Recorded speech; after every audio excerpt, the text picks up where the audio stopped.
Hello guys, welcome back to my YouTube channel S N automobiles Nedumangad എന്ന് പറയുന്ന പുതിയൊരു YouTube ചാനലിലേക്ക് എല്ലാവർക്കും സ്വാഗതം. ഗൈസ്, അപ്പോൾ ഇത് മഹീന്ദ്ര മറാസോ 2019 മോഡലാണ്. ഈ ഒരു വാഹനത്തിൻ്റെ ഇഷ്യൂ എന്ന് പറഞ്ഞു കഴിഞ്ഞാൽ ക്ലച്ച് കംപ്ലൈൻ്റ് ആണ്. ക്ലച്ച് തീർന്നിട്ടുണ്ട്. ക്ലച്ച് എന്ന് പറഞ്ഞു കഴിഞ്ഞാൽ വാഹനത്തിൽ വണ്ടി ഡ്രൈവ് ചെയ്യാൻ ഉപയോഗിക്കുന്നതാണ് ക്ലച്ച്. അപ്പോൾ ഈ ഒരു ക്ലച്ച് വണ്ടി ഓടിക്കൊണ്ടിരിക്കുന്ന സമയത്ത് വാഹനം ഫുൾ റൈസിങ് ഉണ്ടാകുന്നു. അങ്ങനെ ഈ ഒരു വാഹനം നമ്മൾ വർക്ക്ഷോപ്പിൽ കൊണ്ടുവന്ന് ഓടിച്ച് നോക്കിയപ്പോൾ നമ്മൾ കസ്റ്റമറിനോട് പറഞ്ഞു വണ്ടി ക്ലച്ച് തീർന്നിട്ടുണ്ട്, റൈസ് ആയിക്കൊണ്ടിരിക്കുകയാണ്. അപ്പോൾ ഇനി ഈ ഒരു വാഹനത്തിൻ്റെ ക്ലച്ച് മാറണം. അപ്പോൾ ഇത് Mahindra Marazzo 2019 model diesel variant ആണ്. ഇത് XUV ഫ്രണ്ട് ഡ്രൈവ് എഞ്ചിനാണ് വരുന്നത്, ഫ്രണ്ട് ഡ്രൈവ്. അപ്പോൾ കൂടുതൽ വാഹനത്തിനും വലിയ വാഹനം വരുമ്പോൾ റിയർ വീൽ ഡ്രൈവ് ആയിരിക്കും. പക്ഷേ ഇത് അതുപോലെ തന്നെ XUV 500 ഇതൊക്കെ വാഹനങ്ങളിലൊക്കെ ഫ്രണ്ട് ഡ്രൈവ് ആയിരിക്കും ആക്സിൽ വരുന്നത്. അപ്പോൾ ഇത് ഈ ഒരു വാഹനത്തിന് ഗിയർ ബോക്സ് ഒക്കെ ഇളക്കി നമുക്ക് ക്ലച്ച് ഡീറ്റെയിൽസ് ആയിട്ട് നോക്കാം. വാഹനത്തിന് കിലോമീറ്ററൊക്കെ നമുക്ക് നോക്കാം നേരെ വീഡിയോയിലേക്ക്. അങ്ങനെ ഈ ഒരു വാഹനം കിലോമീറ്റർ എന്ന് പറഞ്ഞു കഴിഞ്ഞാൽ അധികം ഓടിയിട്ടില്ല. എന്നാലും ഈ ഒരു വാഹനത്തിൻ്റെ കിലോമീറ്റർ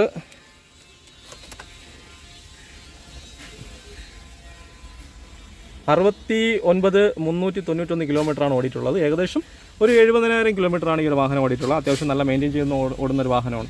പക്ഷേ നിങ്ങൾക്ക് ഓർമ്മിച്ച് വെക്കേണ്ട ഒരു കാര്യം എന്ന് പറഞ്ഞു കഴിഞ്ഞാൽ ക്ലച്ചിൽ കാല് വെച്ച് ക്ലച്ച് താങ്ങാതിരിക്കുക. ക്ലച്ചിൽ കാല് വെച്ച് കഴിഞ്ഞാൽ വാഹനം പിന്നെ വണ്ടി റൈസിങ് ആവും, ക്ലച്ച് തീരും.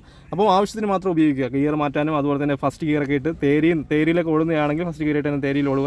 പെട്ടെന്ന് തന്നെ നിങ്ങൾ ക്ലച്ച് താങ്ങുകയാണെങ്കിൽ ക്ലച്ച് ലൈഫ് കിട്ടത്തില്ല. ഇതാണ് എനിക്ക് പറയേണ്ട കാര്യം. 1,00,000 കിലോമീറ്റർ ഓടാനുള്ള ക്ലച്ച് ഇപ്പം 30,000 കിലോമീറ്റർ മുന്നേ തീർന്നിട്ടിരിക്കുകയാണ്. അപ്പോൾ ക്ലച്ച് മാറുമ്പോൾ അതിൻ്റെ slash cylinder, release bearing, gear oil, clutch ഇതെല്ലാം ഒരുമിച്ച് തന്നെ മാറണം. നമുക്ക് നേരെ ക്ലച്ച് ഇളക്കിയിട്ട് ഡീറ്റെയിൽ നോക്കാം. അങ്ങനെ ഈ ഒരു വാഹനത്തിൻ്റെ നമ്മൾ ഫ്രണ്ട് വീലൊക്കെ നമ്മൾ ഇളക്കിയായിരുന്നു. ഇതിൻ്റെ ക്ലച്ച് മാറാൻ വേണ്ടി ഒരുപാട് സാധനങ്ങൾ ഇളക്കണം കേട്ടോ. ഈ ഒരു ക്രോസ് ബാർ നമുക്ക് ഇളക്കണം. ക്രോസ് ബാർ ഇളക്കണമെങ്കിൽ സ്റ്റീറിംഗ് ബോക്സ് ഇളക്കി മാറ്റണം. അതുപോലെ തന്നെ ഇതിൻ്റെ അപ്പറാം ഇളക്കണം, ലോവറാം ഇളക്കണം, ഷോക്ക് അബ്സർ ഇളക്കണം, ബാലൻസ്ഡ് ബുഷ് ഇളക്കണം, ആക്സിൽ ഇളക്കണം. ഈ ക്രോസ് ബാർ എന്നാൽ മാത്രമേ ഈ ഒരു ഇതായി കാണുന്ന ക്രോസ് കണ്ടോ, ഈ ക്രോസ് ബാർ ഇളക്കി താത്താലേ നമുക്ക് ഈ ഒരു ഗിയർ ബോക്സ് ഫ്രീ ആയിട്ട് കിട്ടത്തുള്ളൂ. ഗിയർ ബോക്സ് ഫ്രീ ആയാൽ മാത്രമേ നമുക്ക് ചുറ്റുബോൾട്ടൊക്കെ ഇളക്കി മൗണ്ടിങ് ഒക്കെ ഇളക്കി നമുക്ക് ക്ലച്ച് ഇളക്കി എടുക്കാൻ കഴിയത്തുള്ളൂ. ഗിയർ ബോക്സ് വെളിയെടുക്കണം. അപ്പോൾ ഇത് കുറച്ച് ചടങ്ങാണ്. പക്ഷേ ഈ ഒരു വാഹനം സാധാരണ വണ്ടിയേക്കാളും കുറച്ചുകൂടി കോംപ്ലിക്കേറ്റഡ് ആണ്. അതുകൊണ്ട് നമുക്ക് നോക്കി ശ്രദ്ധിച്ച് വേണം എല്ലാം ഇളക്കാനായിട്ട്. അതുപോലെ തന്നെ ഇതിൻ്റെ ക്ലച്ച് മാറാനും കുറച്ച് കോസ്റ്റ് കൂടുതലാണ്.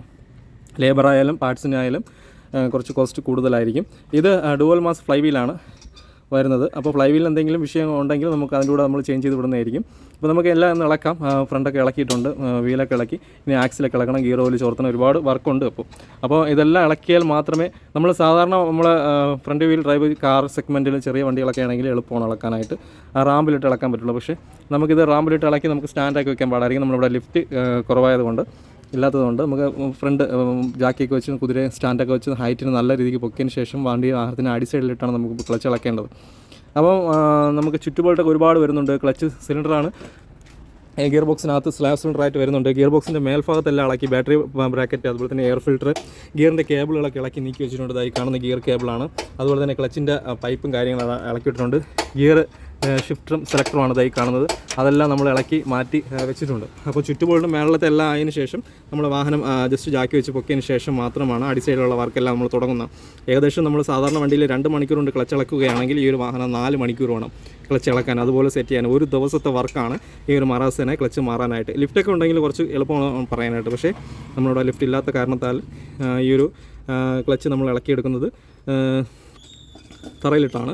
അപ്പം ഇതെല്ലാം ഇളക്കിയിട്ട് ഡീറ്റെയിൽ ആയിട്ട് ഒന്നുകൂടെ നമുക്ക് നോക്കാം. അങ്ങനെ ഗൈസ്, ഒരു കുറേ നേരത്തെ പരിശ്രമത്തിനിടയിൽ നമ്മൾ ഈ ഒരു വാഹനത്തിൻ്റെ ക്ലച്ച് നമ്മൾ ഇളക്കിയെടുത്തായിരുന്നു. Gear box ഇതായിരിക്കുന്നു. ഇത് കുറച്ച് പാടാണ് കേട്ടോ ഇളക്കാനൊക്കെ. ഒരുപാട് സാധനങ്ങൾ ഇളക്കണം. നമ്മൾ സാധാരണ വണ്ടിയിലാണെങ്കിൽ ഒരു 5 പാർട്സ് ആണെങ്കിൽ ഇതൊരു 10 പാർട്സ് നമ്മൾ ഇളക്കി മാറ്റിയാൽ മാത്രമേ ഈ ഒരു വാഹനത്തിൻ്റെ ഗിയർ ബോക്സ് ഇളക്കിയിടയ്ക്ക് നമുക്ക് ക്ലച്ച് ഇളക്കാൻ കഴിയത്തുള്ളൂ. ഈ ഒരു വാഹനത്തിന് ഡുവൽ മാസ് ഫ്ലൈ വീലുണ്ട് കേട്ടോ. അപ്പോൾ ആ ഒരു ഫ്ലൈ വീലാണ് ക്ലച്ച് ഫിക്സ് ചെയ്തിരിക്കുന്നത്. എൻജിൻ ഈ ഒരു സൈഡിലാണ്. അപ്പോൾ ഗിയർ ബോക്സ് നമ്മൾ ഇളക്കിയെടുത്തു ഈ ഒരു ഭാഗത്താണ്. അപ്പോൾ ഗിയർ ബോക്സ് ഇളക്കണതിന് ഇളക്കി അതിൻ്റെ സ്ലാബ് സിലിണ്ടറും റിലീസ് ബെയറിംഗ് സ്വിഫ്റ്റ് പോലെ സെയിം ആണ്, ഒരുമിച്ചാണ് വരുന്നത്. സെയിം ആണെന്ന് പറഞ്ഞ് അത് തന്നെ ഇടാൻ പറ്റത്തില്ല. അതുപോലത്തെ പാർട്സാണ് വരുന്നത് ഏകദേശം. അപ്പോൾ ഇതാണ് ഇതിൻ്റെ ക്ലച്ച് എന്ന് പറഞ്ഞു കഴിഞ്ഞാൽ. ക്ലച്ച് ഏകദേശം തീർന്ന് മട്ടമായിട്ടുണ്ട്. തീർന്ന് മട്ടമായി നമുക്ക് അറിയാമെന്നുള്ള കാര്യം എന്ന് പറഞ്ഞു കഴിഞ്ഞാൽ ക്ലച്ച് ഫിംഗർ എല്ലാം കൂടി ബാക്കിലോട്ട് വരും. കണ്ടോ, ബാക്കിലോട്ടാണ് ഇരിക്കുന്നത്. പുതിയ ക്ലച്ചാണെങ്കിൽ ഫിംഗർ എല്ലാം കൂടി ഫ്രണ്ടിലോട്ട് വരും. പിന്നെ ഇതിൻ്റെ ഡുവൽ മാസ് ഫ്ലൈ വീൽ എന്ന് പറഞ്ഞു കഴിഞ്ഞാൽ ഒരു ചെറുതായിട്ടൊന്ന് എക്സ്പ്ലെയിൻ ചെയ്യാം. ഈ ഒരു വാഹനം ഡുവൽ മാസ് ഫ്ലൈ വീൽ വെച്ച് ഉപയോഗിക്കുന്നതിൻ്റെ ഗുണമെന്ന് പറഞ്ഞു കഴിഞ്ഞാൽ വണ്ടി ക്ലച്ചിൽ നിന്ന് കാലെടുക്കുമ്പോൾ ആ ഒരു ഇടി ഫീൽ ചെയ്യത്തില്ല. വണ്ടി നല്ല സ്മൂത്തായിട്ട് റൺ ചെയ്യും. പിന്നെ നല്ല സ്മൂത്തായിരിക്കും വാഹനം ഓടിക്കാനായിട്ട്. നമ്മൾ ഏതെങ്കിലും ഫസ്റ്റ് ഇട്ട് ഗിയർ എടുക്കുമ്പോൾ വണ്ടി ഒരു ഒഴുക്കായിട്ട് എന്ന് വെച്ചാൽ ഒരു മെത്തയിലെങ്ങനെ ഇരിക്കുന്നു അതുപോലെ നല്ല സ്മൂത്തായിട്ട് വണ്ടി റൺ ചെയ്യുന്നു എന്നുള്ള ഒരു രീതിയാണ് ഈ ഒരു ഡുവൽ മാസ് ഫ്ലൈ വീൽ കൊണ്ട് ഉപയോഗം. ഇതെങ്ങനെ വർക്ക് ചെയ്യുന്നതെന്ന് വെച്ചാൽ ഇതായി കാണുന്നുണ്ടോ, ഈ കാണുന്ന പ്ലേ കണ്ടോ, ചെറിയൊരു പ്ലേ. ഈ ഒരു പ്ലേ ആണ് ഡുവൽ മാസ് ഫ്ലൈ വീൽ എന്ന് ഉദ്ദേശിക്കുന്നത്. ഇതിനകത്ത് സ്പ്രിങ്ങും കാര്യങ്ങളാണ് വരുന്നത്. പക്ഷേ ഇത് 1.5 ലക്ഷം കിലോമീറ്റർ ആകുമ്പോൾ ചേഞ്ച് ചെയ്യണമെന്നാണ് കമ്പനി പറയുന്നത്. ഡുവൽ മാസ് ഫ്ലൈ വീൽ എന്തെങ്കിലും വിഷയങ്ങളുണ്ടെങ്കിൽ ഇതിൽ പ്ലേ ഒക്കെ കൂടും, സൗണ്ട് കൂടും. അപ്പോൾ അതൊക്കെ വന്നു കഴിഞ്ഞാൽ 1.5 ലക്ഷം കിലോമീറ്ററിൽ ചേഞ്ച് ചെയ്യണം ഫ്ലൈ വീലും അതുപോലെ തന്നെ ക്ലച്ച് ഡിസ്ക്, പ്രഷർ പ്ലേറ്റ്. പക്ഷേ ഇതിൻ്റെ പകുതി കിലോമീറ്റർ ആയിട്ടുള്ള ഈ ഒരു വാഹനം. നമുക്കിതിൻ്റെ ഫ്ലൈ വീൽ ഇളക്കി നോക്കി ഡീറ്റെയിൽ എങ്ങനെയാണെന്ന് നോക്കാം. അപ്പോൾ ക്ലച്ച് ഇളക്കി എടുക്കണം, 6 ബോൾട്ട് അടിച്ച് ഇളക്കി നമുക്ക് ക്ലച്ച് ഇളക്കി എടുത്ത് ഡീറ്റെയിൽ നോക്കാം. അപ്പോൾ ഇതാണ് ഇതിൻ്റെ ക്ലച്ച് ഡിസ്കും പ്രഷർ പ്ലേറ്റും എന്ന് പറയുന്നത്. ക്ലച്ച് ഡിസ്ക് തീർന്ന് മൊട്ടമായി, ഫ്ലൈ വീലെല്ലാം പ്രഷർ പ്ലേറ്റ് എല്ലാം പിടിച്ച് നാശക്കോടാലി ആയിട്ടുണ്ടോ എന്നൊന്നും പറയാനായിട്ട്. ഇതെല്ലാം ഫേസിങ് എല്ലാം കട്ടായി പോയിട്ടുണ്ട്, നമുക്ക് പഴുത്ത് പോയി നല്ല രീതിക്ക് പോയിട്ടുണ്ട്. അതുപോലെ തന്നെ ക്ലച്ച് ഡിസ്ക് തീർന്ന് റിവേറ്റ് പിടിച്ചാണ് ഈ ഒരു ഈ ഒരു പ്രഷർ പ്ലേറ്റിൽ പിടിച്ചാണ് ഈ ഒരു ഭാഗം ഇങ്ങനെ ആയിട്ടുള്ളത്. ഇത് നമുക്ക് കൈ കൊണ്ട് തൊട്ട് നോക്കുമ്പോൾ തന്നെ അറിയാം, ഇത് നല്ല പൊളച്ചിലും കയറ്റ ഉറക്കമുണ്ട്. അപ്പോൾ നമ്മൾ ക്ലച്ച് സ്മൂത്ത് വർക്കിംഗ് അല്ലാതിരിക്കാം. വണ്ടി ഫുള്ള് റൈസിംഗ് ആണ് കേട്ടോ, വണ്ടി എടുത്തിട്ട് ഇതുവരെ മാറിയിട്ടില്ല എന്നുള്ളതാണ്. ഫസ്റ്റ് ടൈമാണ് ഇളക്കുന്നത്. കണ്ടോ, ഇതെല്ലാം പൊടിഞ്ഞ് ഇളകണുണ്ടോ, ഇത് ഇളകുമ്പോൾ തന്നെ അറിയാൻ പറ്റും ഇതിൻ്റെ ക്ലച്ചിൻ്റെ അവസ്ഥ. ഇതെല്ലാം തീർന്നു, ഇനി ഒരു 10% മൂലം വാഹനം ഓടാനില്ല എന്നുള്ളതാണ് ഈ ഒരു ക്ലച്ച് ഡിസ്കിൻ്റെ അവസ്ഥ. പ്രഷർ പ്ലേറ്റ് പക്ഷേ ഗിയറൊക്കെ നല്ല സ്മൂത്തായിട്ട് വീഴും, വണ്ടി മൂവിങ് കുറവായിരിക്കും, ഫുള്ള് റൈസിങ് ആയിരിക്കും. അതുകൊണ്ടാണ് ഇതിൻ്റെ ക്ലച്ച് തീർന്നു എന്ന് നമുക്ക് മനസ്സിലാക്കാൻ കഴിയുന്നത്. അപ്പോൾ ഇതാണ് ഇതിൻ്റെ പ്രഷർ പ്ലേറ്റ്.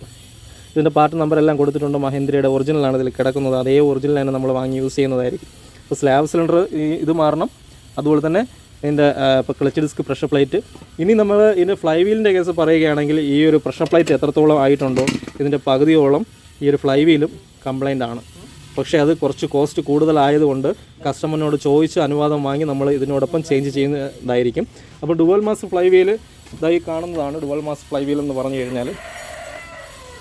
കണ്ടോ, അത്യാവശ്യം നല്ല രീതിക്ക് പഴുത്ത് പോയിരിക്കുകയാണ് ഈ ഒരു ഫ്ലൈ വീല്.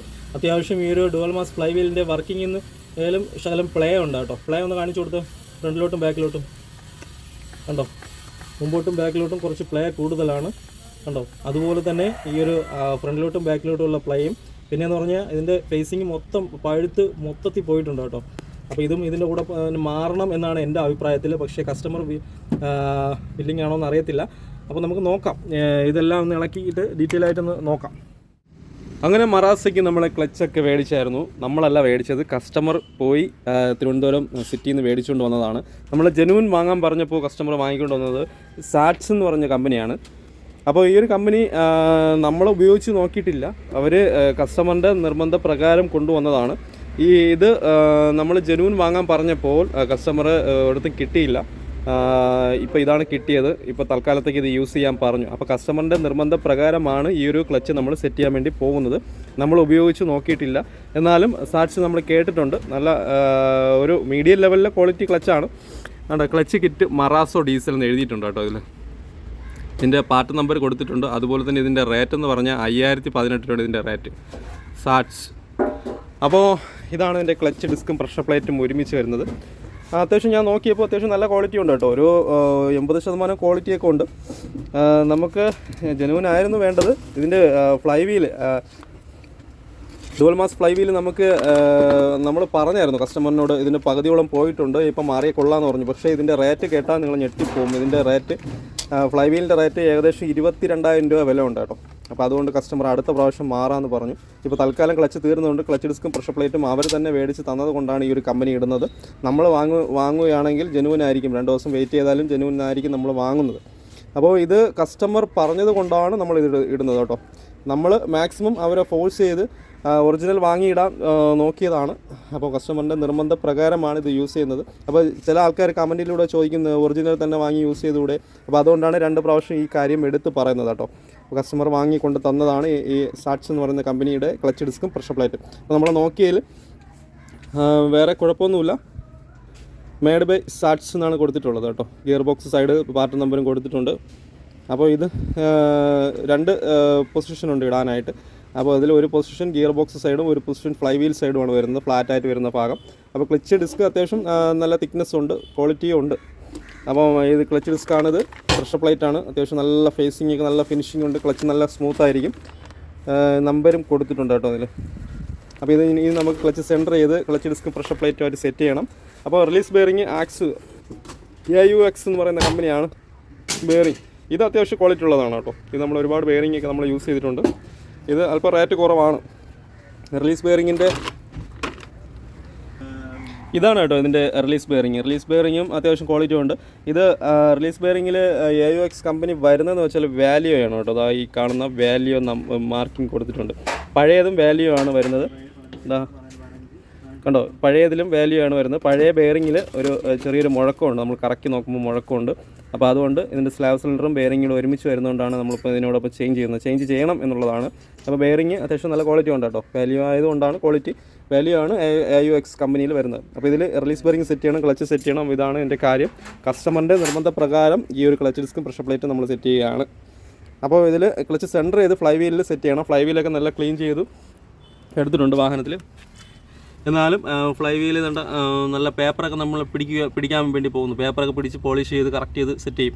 ഫ്ലൈ വീല് മാറണം എന്നാണ്, പക്ഷേ ഇത്രയും കോസ്റ്റ് വരുന്നതുകൊണ്ട് കസ്റ്റമർ അടുത്ത പ്രാവശ്യം ചേഞ്ച് ചെയ്യാമെന്ന് പറഞ്ഞിട്ടുണ്ട്. അപ്പോൾ ഇത് ഒരുപാട് ക്ലച്ച് കരിച്ച് താങ്ങി ക്ലച്ച് കരിച്ച ഒരു വാഹനമാണ്. അതുകൊണ്ടാണ് ഇങ്ങനെ ആവാൻ സാധ്യത ഉള്ളത്. അപ്പോൾ ഇതെല്ലാം നമ്മൾ ഇനി റിലീസ് ബെയറിംഗ് വാഹനത്തിലോട്ട് ഇൻസ്റ്റാൾ ചെയ്യുകയാണ്. ഇതുപോലെയാണ് 2 ബോൾട്ട് വരുന്നുണ്ട്. ഇതിൽ ഓറിങ് കൊടുത്തിട്ടുണ്ട്. അതും ഇതിലോട്ട് സെറ്റ് ചെയ്ത് കറക്റ്റ് ചെയ്തെടുക്കും. അങ്ങനെ റിലീസ് ബെയറിംഗ് നമ്മൾ സെറ്റ് ചെയ്തായിരുന്നു. റിലീസ് ബെയറിങ്ങിൽ 3 ലോക്കുണ്ട്. 1, 2 ബാക്ക് സൈഡിലായിട്ട് ഈ പൈപ്പ് ഘടിപ്പിക്കുന്ന 3 ലോക്കായുണ്ട്. 3 ലോക്കും 2 ഇപ്പോൾ സെറ്റ് ചെയ്തു. പിന്നെ പൈപ്പിൽ വരുന്ന ഒരു ലോക്ക് പിന്നീട് സെറ്റ് ചെയ്യണം ഗിയർ ബോക്സ് കയറ്റിയതിന് ശേഷം. അപ്പോൾ റിലീസ് ബെയറിങ്ങിൻ്റെ 2 ബോൾട്ടും ടൈറ്റ് ചെയ്തു. റിലീസ് ബെയറിംഗ് ഇങ്ങനെയാണ് വർക്ക് ചെയ്യുന്നത്. ഇത് ബാക്കിലോട്ട് വന്നതിന് ശേഷം നമ്മൾ ഗിയർ ബോക്സ് ഇൻസ്റ്റാൾ ചെയ്യുമ്പോൾ ബാക്കിലോട്ടിരിക്കും. നമ്മൾ ക്ലച്ച് ചവിട്ടുന്ന സമയത്ത് ഫ്രണ്ടിലോട്ട് വന്ന് ഈ ഒരു 4 ലിവറിനെ തള്ളി ഈ ക്ലച്ച് ഡിസ്കിനെ ഫ്രീ ആക്കുമ്പോഴാണ് ഗിയർ വീഴുന്നത്. അപ്പോഴാണ് ക്ലച്ച് ഓഫ് ആവുന്നത്. ക്ലച്ച് ഓൺ എന്ന് പറയുമ്പോൾ ക്ലച്ച് ഡിസ്കും പ്രഷർ പ്ലേറ്റും ഗിർവി ഇരിക്കുന്ന സമയത്താണ് ക്ലച്ച് ഓഫ് എല്ലാം ഡിസ്കുമായിട്ട് ഫ്രീ ആവുന്ന സമയത്ത് ക്ലച്ച് ഓഫാണ്. അപ്പോൾ ഇതാണ് റിലീസ് ബെയറിങ്ങിൻ്റെ വർക്കിംഗ്. നല്ല സെറ്റ് ചെയ്തായിരുന്നു. പിന്നെയെന്ന് പറഞ്ഞാൽ എൻ്റെ ക്ലച്ച് ഡിസ്ക് പ്രഷർ പ്ലേറ്റും സെറ്റ് ചെയ്തായിരുന്നു. 6 ബോൾട്ടുണ്ട്. ബോൾട്ടെല്ലാം കറക്റ്റ് ടൈറ്റ് ചെയ്തു. ഓപ്പോസിറ്റ് വഴിയാണ് ടൈറ്റ് ചെയ്യേണ്ടത്. ക്ലച്ച് ഫുള്ളാണ് വരുമ്പോൾ ഈ കാണുന്ന ഫിംഗറെല്ലാം അകത്തോട്ടിരിക്കും. ക്ലച്ച് തീരുമ്പോൾ ഫിംഗറെല്ലാം പുറത്തോട്ടായിരിക്കും ഇരിക്കുന്നത്. നമ്മൾ ഫ്ലൈ വീൽ സൈഡ് നോക്കിയാണ് ക്ലച്ച് ഡിസ്ക് സെറ്റ് ചെയ്യേണ്ടത്. അപ്പോൾ എല്ലാം ഓക്കെയാണ്. ഇനി ഗിയർ ബോക്സ് ഇൻസ്റ്റാൾ ചെയ്തിട്ട് ബാക്കിയുള്ള ഡീറ്റെയിൽ നോക്കാം. അങ്ങനെ ഈ ഒരു മറാസയുടെ വർക്ക് കംപ്ലീറ്റ് ആയി. നമ്മൾ വാഹനം ഒരു 10 കിലോമീറ്റർ നമ്മൾ ഓടിച്ച് നോക്കി ആക്സിലേക്കൊക്കെ നമ്മൾ ഇനി റാമ്പിലിട്ട് ചെക്ക് ചെയ്ത് എഞ്ചിൻ്റെ അടിസൈഡിലുള്ള കവർ നമുക്ക് സെറ്റ് ചെയ്യണം. ഇപ്പോൾ ക്ലച്ച് കുറച്ചുകൂടി നല്ല സ്മൂത്ത് ആയിട്ടുണ്ട്. ക്ലച്ച് വണ്ടി കാലെടുക്കുന്ന മുമ്പ് വണ്ടി പോകുന്നുണ്ട്. മറ്റേതാണെങ്കിൽ ക്ലച്ച് തീർന്നു കഴിഞ്ഞാൽ ഫുള്ള് കാലെടുത്താൽ മാത്രമേ വണ്ടി പോകത്തുള്ളൂ. ഇപ്പോൾ വണ്ടി ചാടി നിൽക്കുന്ന ഒരു അവസ്ഥയാണ് എന്ന് പറഞ്ഞു കഴിഞ്ഞാൽ. പുതിയ ക്ലച്ച് അങ്ങനെയാണ്. 2 ദിവസത്തേക്ക് ഇത് ഉപയോഗിച്ചുകൊണ്ടിരുന്നവർക്ക് പാടായിരിക്കും. പിന്നെ സീറ്റിംഗ് ആയി വരും. ഗിയറൊക്കെ കുറച്ചുകൂടി സ്മൂത്ത് ആയിട്ടുണ്ട്. ഗിയർ എന്ന് പറഞ്ഞു കഴിഞ്ഞാൽ റിവേഴ്സ് ഈ കാണുന്ന പൊസിഷനിൽ മേളോട്ട് പിടിച്ചതിന് ശേഷം അങ്ങ് അറ്റത്തോട്ടാണ് റിവേഴ്സ്. പിന്നെയെന്ന് പറഞ്ഞാൽ 1st, 2nd, 3rd, 4th, പിന്നെ 5ാമത്തെ ഗിയർ, പിന്നെ 6 ഗിയർ, 5, 6 മൊത്തം 6 ഗിയർ റിവേഴ്സും കൂടി കൂട്ടി 7 ഗിയറാണ് ഈ ഒരു മറാസയ്ക്ക് വരുന്നത്. അപ്പോൾ എഞ്ചിൻ്റെ അടിസൈഡിലുള്ള ലീക്കും കാര്യങ്ങളെല്ലാം നമുക്ക് ഇനി ചെക്ക് ചെയ്ത് എഞ്ചിൻ കവർ ഇടേണ്ടി വരും. ഇതാണ് ഇതിൻ്റെ എഞ്ചിനും ഗിയർ ബോക്സും കൂടി സെറ്റായിട്ട് വരുന്നത്. കുറേ ഭാഗങ്ങളുണ്ട് കേട്ടോ. നമുക്ക് റാമ്പിലിട്ട് ഇളക്കി സ്റ്റാൻഡ് വയ്ക്കാൻ പാടായിരിക്കും. നമുക്ക് ഈ റാമ്പിൽ ഇളക്കാൻ പാടെന്ന് പറഞ്ഞു കഴിഞ്ഞാൽ ഈ ഭാഗത്ത് ചേസ് വരുന്നത്. ചേസിലാണ് നമുക്ക് സ്റ്റാൻഡ് കൊള്ളിക്കേണ്ടത്. അപ്പോൾ അത്രത്തോളം ലോഡ് ഉള്ളതുകൊണ്ട് ചേസിൽ നമുക്ക് സ്റ്റാൻഡും ഒക്കെ വെക്കാൻ കഴിയത്തുള്ളൂ. അതുകൊണ്ട് റാമ്പിലിട്ട് പാടായതുകൊണ്ടാണ് നമ്മൾ അപ്പുറത്തെ സൈഡിൽ എല്ലാം ചെയ്തത്. ഇനി നമുക്ക് റാമ്പിലിട്ട് നമുക്ക് ആക്സിലേക്ക് നമുക്ക് ചെക്ക് ചെയ്യണം. ആക്സിലേക്ക് കാണുന്നില്ല. ലെഫ്റ്റ് സൈഡ് റൈറ്റ് സൈഡ് നമുക്ക് ചെക്ക് ചെയ്ത് നോക്കിയപ്പോൾ എല്ലാം ഓക്കെ ആണ്. ഗിയർ ബോക്സ് ഓയിൽ ഒഴിച്ചിട്ടുണ്ട്, ഫ്ലൂയിഡ് ഫില്ല് ചെയ്തിട്ടുണ്ട്, ക്ലച്ചിന് എയർ എടുത്തിട്ടുണ്ട്. ക്ലച്ചിൻ്റെ പൈപ്പ് എന്ന് പറഞ്ഞ ഇതാണ്. അപ്പോൾ എയർ എടുക്കേണ്ട വിധം എന്ന് പറഞ്ഞാൽ ക്ലച്ച് പമ്പ് ചെയ്തതിന് ശേഷം ഈ ഒരു ലോക്കുണ്ട്. അത് പൈപ്പ് ബാക്കിലോട്ടാകുമ്പോൾ എയർ സ്ക്രൂ വഴി ഫ്ലൂയിഡ് പമ്പ് ചെയ്ത് പുറത്തോട്ട് പോകും. അപ്പോൾ എയർ എല്ലാം പോയതിന് ശേഷം ക്ലച്ച് ഓക്കെ ആവുന്നതാണ്. റിവേഴ്സ് സ്വിച്ച്, സ്പീഡോമീറ്റർ സെൻസർ എല്ലാം നമ്മൾ കൊടുത്തു. ചുറ്റുപാടൊക്കെ ഘടിപ്പിച്ചു. എല്ലാം ഓക്കെയാണ്. ഇനി എഞ്ചിൻ കവർ നമുക്ക് സെറ്റ് ചെയ്യണം. ഈ കാണുന്ന ക്രോസ് കണ്ടോ, ഈ ക്രോസ്, സൈലൻസർ, മൗണ്ടിങ്, ഫ്രണ്ട് സസ്പെൻഷൻ്റെ എല്ലാ കാര്യങ്ങളും ഇളക്കിയതിന് മാത്രമേ ഈ ഒരു ഗിയർ ബോക്സ് ഇളക്കാൻ കഴിയത്തുള്ളൂ. കുറച്ച് കോസ്റ്റും ലേബറും കൂടുതലാണ് ഈ ഒരു വാഹനത്തിന്. അപ്പോൾ എല്ലാം ഓക്കെയാണ്. മാക്സിമം എല്ലാവരും ഒന്ന് ഷെയർ ചെയ്യുക. നമ്മുടെ യൂട്യൂബ് ചാനൽ എല്ലാവരും വീഡിയോ ഷെയർ ചെയ്ത് നമ്മുടെ ചാനൽ മറക്കാതെ സബ്സ്ക്രൈബ് ചെയ്തിട്ടുള്ള ബെല്ലൈക്കൺ അമർത്തിക്കുള്ളൂ. ഇതുപോലുള്ള വീഡിയോ നോട്ടിഫിക്കേഷൻ കിട്ടുന്നതായിരിക്കും. ഇപ്പോൾ ഇത്രയും കാര്യങ്ങളാണ്. ഓക്കെ, നിങ്ങൾക്ക് വരാൻ താല്പര്യം ഉണ്ടെങ്കിൽ ഡിസ്ക്രിപ്ഷനിൽ നമ്പർ കൊടുത്തിരിക്കാം. വാട്സപ്പിൽ നമ്പറുണ്ട്, വിളിച്ച് ബുക്ക് ചെയ്ത് വരിക. Okay, bye, see U.